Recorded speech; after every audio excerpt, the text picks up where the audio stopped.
Good morning. My name is Susan Sarandon, and I stand in support of two resolutions being voted on at this year's Chevron shareholders meeting.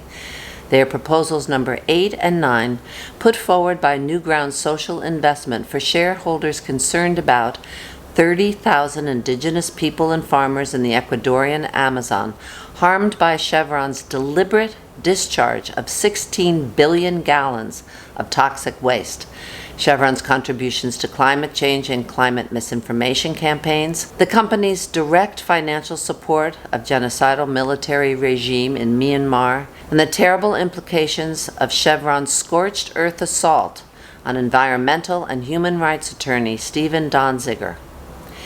Chevron lost a $9.5 billion case for monumental levels of pollution of the Ecuadorian rainforest, but instead of spending a reasonable amount to clean up, the company has spent decades attempting to change the focus of the story by demonizing the Ecuadorian's successful attorney. In fact, the money Chevron has spent trying to destroy attorney Steven Donziger is more than it would have cost them to take the environmental precautions needed to have prevented the toxic contamination in Ecuador, which the company does not deny having polluted. 6 members of Congress recently sent a letter to U.S. Attorney General Merrick Garland calling for an immediate and thorough review of the case. In part, the letter said, Mr. Donziger has been subjected to an unprecedented 600-plus days of house arrest while awaiting trial on a petty misdemeanor charge.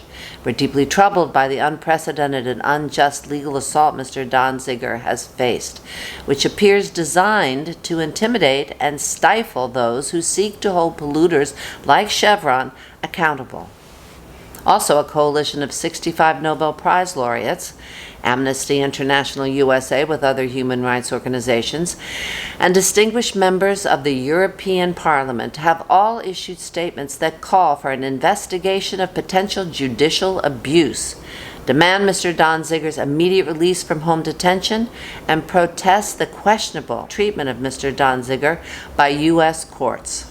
Now is the time for Chevron to accept responsibility for its actions and for this destructive legal proceeding to stop.